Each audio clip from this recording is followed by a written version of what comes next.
Good afternoon and welcome back to the Lynn Lowdown. I'm Dani Vittori, and today we are welcoming on a newer organization, Small Dog Boatworks, and their founder, Ted. Thank you for joining us today. Thank you. Thanks for having me. Great. So even before we started, you were given a little bit of the history. This is a good 6+ years in the making to finally get here. Yeah. It's been, for those who, what was that movie? Ghostbusters. All three streams had to come together. We had to cross all the streams. We needed a place to work. We needed students, and we needed somebody who could teach the boat building. And so it was a vision that we've had that I had when we started the Brickyard Collaborative. Mm-hmm. And finally, we were able to pull it off. I think it was April vacation 2023. Ooh. The response from that was just amazing. Mm-hmm. And I didn't even really understand what an impact it was having on the kids who were involved. There were 6 kids, I think, 5 or 6 kids. I didn't even really understand an impact. Channel 5, WCVB TV, came in and interviewed them.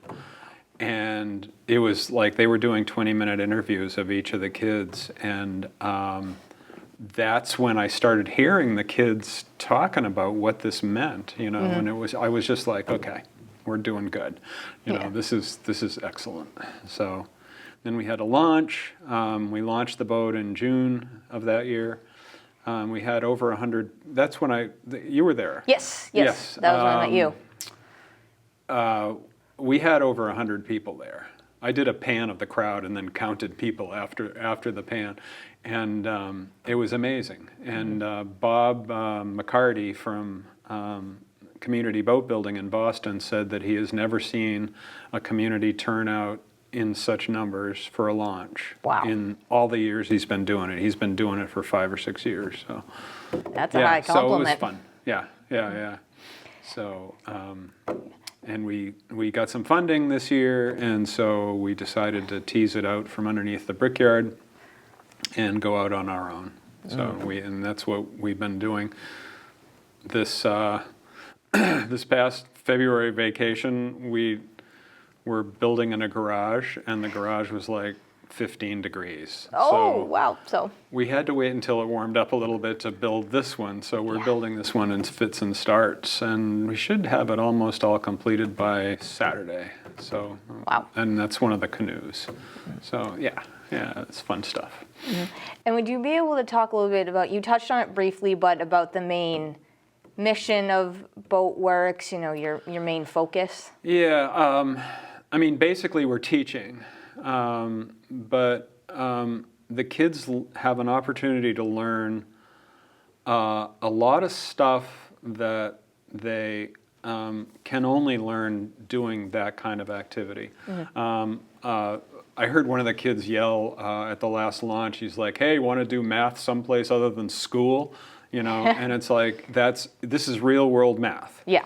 And they were out working on the canoe, and they were like, trying to figure out what 9 14/16 was, and stuff like that, but also there's a sense of spatial thinking, which is something I don't really understand what that is, but that's what teachers say. But also, problem solving, teamwork, cooperation, pride in workmanship, just like attention to detail. It's fascinating to see what these kids get out of it. That's kind of the world I've always lived in. And you see these kids, and some of them have never held a power tool, and all of a sudden they have a Makita drill there, and they're like, what? And it's just great. And once they learn it, and once they get what they're capable of doing with all this stuff, it's just it's really exciting. It's really exciting. And then they get to take the boat out Ooh, that's and paddle around in the water with this thing that they built, which is crazy, you know. yeah. So yeah, so that's kind of it's not a very concise description of our mission, but I mean, basically what we're trying to do is nuts and bolts. We're trying to build about 4 boats a year. We right now don't really have a shop. We have a small shop up in Salem that we we do the millwork and the bits and pieces for the boats. We're waiting on a space that I hope is gonna finish being, you know, doing construction. Yeah. Hopefully that'll, I don't want to say this too loud because I don't want to embarrass the owner, but I'm hoping we can get in there by summertime, and then you know, and that's in a really nice location down by the river, and coincidentally, it's really near where one of the finest boat builders in the world built boats around the turn of the century for the Herreshoff family, which I just found out about. So that's a very cool bit of heritage and history that these kids are hopefully getting from the program as well. Yeah, it's another piece to it. Yeah, yeah. And what kinds of boats do you build? I know you just mentioned canoes, you mentioned a rowboat at one point. Is it very... Well, we do a lot of things other than just building boats. So we built the flat bottom skiffs that you saw at the launch. It's a 10 and a half foot flat bottom skiff. It was designed by Nat Benjamin specifically for student boat building. It's kind of a combination of traditional plank design with a plywood bottom, so it's takes a lot of the sport out of doing the bottom and makes it a lot faster and easier.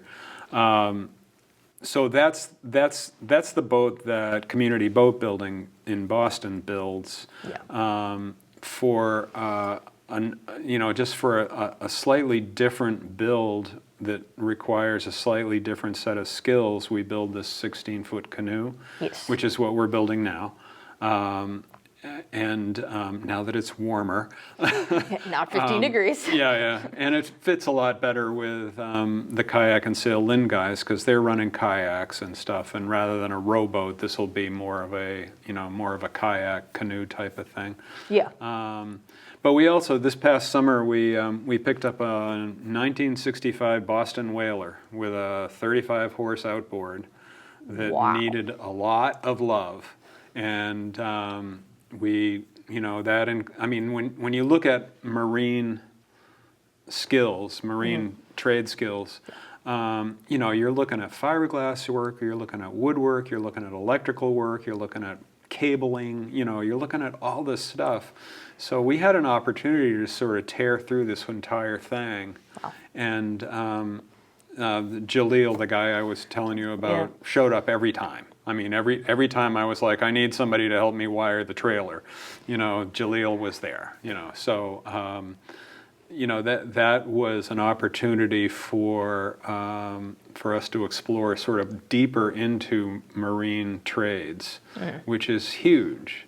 And then we also, we have a CNC router, we have a laser cutter, we have 3D printers. We have all this stuff. 3D printers, for example, just for fun, you can design a part. And let's think in terms of marine hardware. You could design a cleat.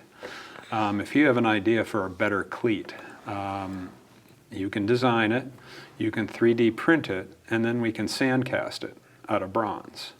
You can actually do what's called investment casting. So you make a sand mold and fire up our forge, not our forge, our foundry, and melt the bronze and pour it in there. And so that's something that we will be doing more in the summer. We're not really ready for doing that, but that's part of the whole vision of the Small Dog Boatworks idea. Rather than I'm channeling my mother. I'm talking with my hands here.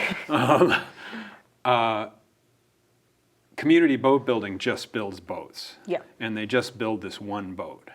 And they go into a school, they build a boat over the course of a week, and they're gone. We're trying to put together a program that's more sort of marine trades oriented, that takes you through almost every kind of vessel that's on the water and gives you an introduction to it. So it's fun stuff. Yeah. And as a result, I think I sent out an email recently about Jalil's program. He's going to spend a week this summer at the I'm saying Maine Maritime, the Mass Maritime place down in New Bedford, to take a 1-week class that is really intensive and goes through everything from, diesel mechanic stuff to cold weather survival. So there's a lot to that, and so I just feel like stuff's going to break loose pretty quick. Yeah, and one last thing too, one quick additional thing is you also donate all these boats too, correct? Yeah, we donate the boats to Kayak and Sail Lynn. They front us some money for the materials. Right. Yep. And I'm not sure where that money comes from, but so they cover the cost of some of the materials.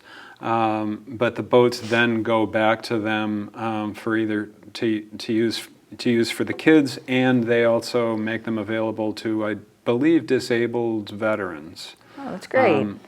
Or I don't think you have to be disabled. I think all veterans in Lynn can use these boats.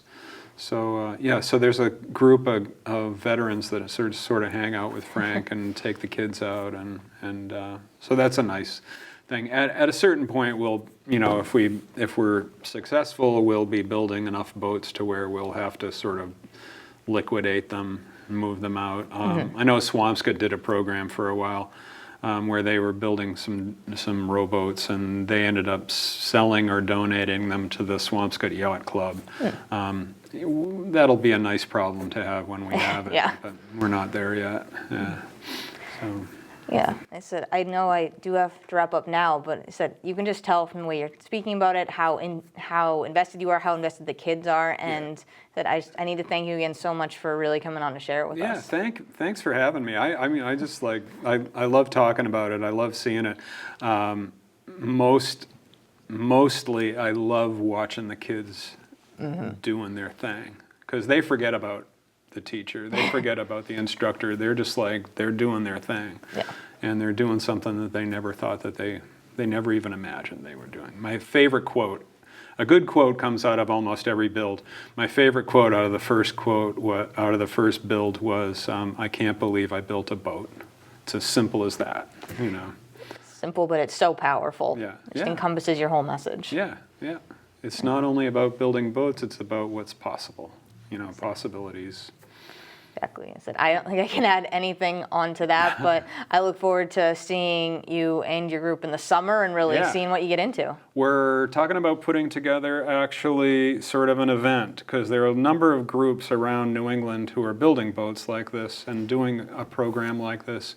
And we could probably pull together about 25 boats and kids to go with them. And we're thinking about trying to do that in June down on Blossom Street. So stay tuned. Yes, definitely. Yeah, that'll be a good party. Yeah, we'll keep our eyes out for that, definitely, really, Okay.